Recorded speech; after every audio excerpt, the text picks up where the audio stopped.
বন্ধুরা, আপনারা সবাই জানেন যে ২৮শে জানুয়ারি ২০২৬-এ কিন্তু মুখ্যমন্ত্রী মমতা বন্দ্যোপাধ্যায় সিঙ্গুরে গিয়ে কিন্তু বাংলা বাড়ির প্রথম কিস্তির ৬০,০০০ টাকা সেটা কিন্তু রিলিজ করে দেয়। এবারে কিন্তু কত উপভোক্তা কিন্তু এবারে টাকা পাচ্ছে? এবারে কিন্তু বর্তমানে ২০,০০,০০০ উপভোক্তা এবারে বাংলা বাড়ির প্রথম কিস্তির যে ৬০,০০০ টাকা সেটা কিন্তু পাবে। এবার মেন কথা হলো এখনও পর্যন্ত বহু মানুষের অ্যাকাউন্টে এখনও পর্যন্ত টাকা আসেনি। সেক্ষেত্রে এবার এই টাকা দেওয়া নিয়ে সরাসরি কিন্তু মুখ্যমন্ত্রীর তরফ থেকে নতুন একটি এসএমএস কিন্তু সবার মোবাইলে পাঠানো হচ্ছে। এবার সেই এসএমএসে কী বলা হয়েছে সেটা আপনাদের জানিয়ে দেবো, এবং এবার কতদিনের মধ্যে সবার অ্যাকাউন্টে টাকা ঢুকে যাবে সেটা জানিয়ে দেবো, এবং সঙ্গে যারা যারা সরাসরি মুখ্যমন্ত্রীকে কল করেছিলেন তাদের টাকার কি হবে, তাদের টাকা কবে দেওয়া হবে এবং সেটা নিয়ে কী নতুন আপডেট এসেছে সেটাও কিন্তু এই ভিডিওতে আপনাদের জানিয়ে দেবো। সেই জন্য ভিডিওটা প্রথম থেকে শেষ পর্যন্ত অবশ্যই দেখবেন মনোযোগ সহকারে, এবং আমাদের চ্যানেলে প্রথমবার ভিজিট করে থাকলে আমাদের চ্যানেলটিকে সাবস্ক্রাইব করে রাখুন এবং পাশে থাকা বেল আইকনটিকে অবশ্যই প্রেস করে রাখুন। তো চলুন আজকে ভিডিওটা শুরু করা যাক। তো বন্ধুরা, আপনারা সবাই জানেন যে সিঙ্গুরে একটি সভা হয়েছিল, সেখানে কিন্তু মুখ্যমন্ত্রী মমতা বন্দ্যোপাধ্যায় সিঙ্গুরে কিন্তু বাংলা আবাস যোজনা এবং শস্য বিমা এছাড়াও কিন্তু বিভিন্ন প্রকল্পের টাকা কিন্তু রিলিজ করে।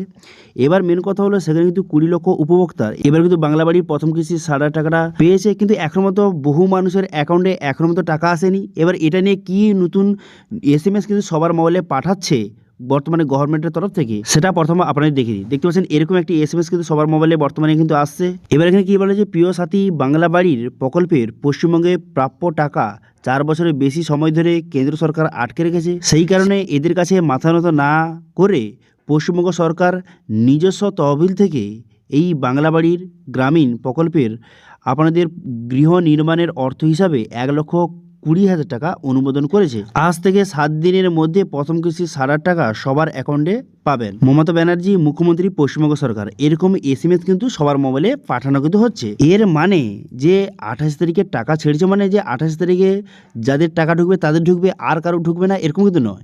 দেখুন, ২৮ তারিখে টাকা ছেড়েছে মানে ২৮ তারিখ থেকে ৭ দিনের মধ্যে সবার অ্যাকাউন্টে কিন্তু টাকা ঢুকতে কিন্তু শুরু করবে। এবার যদি ৭ দিনের মধ্যে যদি আপনার টাকা কোনো কারণে না ঢোকে, সেক্ষেত্রে আপনি কী করবেন? সেক্ষেত্রে কিন্তু বলা হয়েছে যে যদি ৭ দিনের মধ্যে আপনার ফাইনাল লিস্টে আপনার নামটা ছিল, কিন্তু আপনার এসএমএসে এসেছে, কিন্তু তাও আপনার ৭ দিনের মধ্যেও আপনার টাকা অ্যাকাউন্টে আসেনি, সেক্ষেত্রে কিন্তু আপনাকে হয় পঞ্চায়েত অফিস অথবা ব্লক অফিসে কিন্তু যোগাযোগ করতে কিন্তু আপনাকে বলা হয়েছে। ঠিক আছে, বোঝা গেল? তো অর্থাৎ মোটামুটি বুঝতে পারছেন যে ২৮ তারিখে টাকা ছেড়েছে, আর মোটামুটি ৭ দিন অর্থাৎ যে ৫ই ফেব্রুয়ারির মধ্যে কিন্তু সবার অ্যাকাউন্টে টাকা কিন্তু ঢুকে যাবে। ঠিক আছে, এরকম কিন্তু বলা হয়েছে এই যে এসএমএসে। আচ্ছা, এটাতে গেল ১৬,০০,০০০ উপভোক্তার টাকা। এবার যে বাদ বাকি যে ৪,০০,০০০, ঠিক আছে, যারা সরাসরি মুখ্যমন্ত্রীকে যারা ফোন করেছিলেন তাদের কিন্তু কেউ এখন পর্যন্ত টাকা পায়নি। এবার কেন পায়নি অথবা তাদের টাকা কবে দেওয়া হবে? দেখুন, বর্তমানে সেই যে ৪,০০,০০০ উপভোক্তার টাকা কিন্তু রাজ্য সরকার ছেড়ে দিয়েছে। তাহলে সেই টাকাটা কোথায় এসেছে? সেই টাকাটা বর্তমানে কিন্তু যে ব্লক ট্রেজারিতে কিন্তু সেই টাকাটা রয়েছে। এবার সেই টাকাটা এখনও পর্যন্ত কেন তাদেরকে প্রোভাইড করা হয়নি, ৪,০০,০০০ উপভোক্তাকে কেন প্রোভাইড করা হয়নি? এর কারণ হচ্ছে তাদের এখনও পর্যন্ত যে বাড়ি ভেরিফিকেশান এছাড়াও আধার ভেরিফিকেশান এইসব কাজ কিন্তু কমপ্লিট হয়নি। তো সেক্ষেত্রে তাদের এখন নতুন আপডেট কী রয়েছে? তাদের বর্তমানে আপডেট হচ্ছে যারা যারা সরাসরি মুখ্যমন্ত্রীকে কল করেছিলেন, ১৫,০০,০০০ উপভোক্তা কল করেছিল। এবার তাদের মধ্যে ৪,০০,০০০ উপভোক্তাকে বাছা হয়েছে। ঠিক আছে, এবার সেই ৪,০০,০০০ উপভোক্তাকে বর্তমানে কিন্তু পঞ্চায়েত অফিস থেকে কল করা হয়েছিল অ্যাড্রেস ভেরিফিকেশনের জন্য। এবার তাদের অ্যাড্রেস ভেরিফিকেশন হয়ে যাওয়ার পর তাদের যে নামের লিস্টটা উপর মহলে কিন্তু পাঠিয়ে দেওয়া হয়েছে। এবার উপর মহল থেকে আবার পুনরায় কিন্তু ভেরিফিকেশান হয়ে তাদের একটি নামের লিস্ট কিন্তু পুনরায় কিন্তু আবার আসবে। ঠিক আছে, আবার কিন্তু এখানে গ্রাম পঞ্চায়েত এবং ব্লক অফিসে পাঠিয়ে দেওয়া হবে। এবার সেই লিস্টে যাদের নাম থাকবে তাদের কিন্তু বাড়ি ভেরিফিকেশান হবে। বাড়ি ভেরিফিকেশান হয়ে যাওয়ার পর আধার ইউডিন ভেরিফিকেশান হবে। হয়ে যাওয়ার পর ডকুমেন্টস ভেরিফিকেশান কমপ্লিট হয়ে যাওয়ার পর তারপরে কিন্তু ফাইনাল লিস্ট তাদের জারি হবে। ঠিক আছে, ফাইনাল লিস্ট জারি হয়ে যাওয়ার পর সেই লিস্টে যাদের নাম থাকবে তাদের টাকাটা কিন্তু ব্লক ট্রেজারিতে যে তাদের টাকাটা রয়েছে সেই টাকাটা তাদের কিন্তু প্রোভাইড কিন্তু করে দেওয়া হবে। এটা হচ্ছে ফুল প্রসেস। ঠিক আছে, তো যারা যারা সরাসরি মুখ্যমন্ত্রী কল করেছিলেন তাদের টাকা পেতে পেতে ওই মোটামুটি ধরে রাখতে পারেন ফেব্রুয়ারি মাসের মিডিল অথবা শেষের দিকে কিন্তু তাদের অ্যাকাউন্টে টাকা ঢুকতে পারে। এবার দেখা যাক কী হয়, এই ভেরিফিকেশান কবে কমপ্লিট হয়, সমস্ত কিছু কাজ কমপ্লিট হয়, অথবা কবে তাদের অ্যাকাউন্টে টাকা আসে।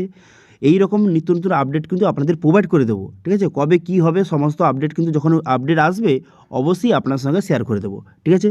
তো আজকে ভিডিওতে আপনারা কী জানতে পারলেন যে বর্তমানে কিন্তু যাদের অ্যাকাউন্টে এখন পর্যন্ত টাকা আসেনি সেটা নিয়ে বর্তমানে কিন্তু মুখ্যমন্ত্রীর তরফ থেকে কী নতুন এসএমএস কিন্তু সবাইকে পাঠানো হচ্ছে বর্তমানে সরকারের তরফ থেকে, পশ্চিমবঙ্গ সরকারের তরফ থেকে বর্তমানে কী এসএমএস সবার মোবাইলে আসছে সেটা আপনাদের জানিয়ে দিলাম, এবং কবে টাকা ঢুকবে সেটা আপনাদের জানিয়ে দিলাম, এবং যারা যারা সরাসরি মুখ্যমন্ত্রী কল করেছিলেন তাদের বর্তমান টাকা কবে প্রোভাইড করা হবে এবং এত দেরি কেন হচ্ছে, অথবা তাদের বর্তমান নতুন আপডেট কী সেটা আপনাদের সঙ্গে শেয়ার করে দিলাম, ঠিক আছে। এবার এইরকম নতুন নতুন আপডেট পাওয়ার জন্য অবশ্যই চ্যানেলটিকে সাবস্ক্রাইব করে রাখতে পারেন। এটি ছিল আজকে আপডেট। ভিডিও ভালো লাগলে ভিডিওকে লাইক করে দেবেন এবং ভিডিও কিন্তু বন্ধুর সঙ্গে শেয়ার করে দেবেন, এবং আমাদের চ্যানেলে প্রথমবার ভিজিট করে থাকলে আমাদের চ্যানেলটিকে সাবস্ক্রাইব করে রাখুন এবং পাশে থাকা বেল আইকনটিকে অবশ্যই প্রেস করে রাখুন। আজকে ভিডিওটা এই পর্যন্ত দেখা আছে নেক্সট ভিডিওতে। Thank you.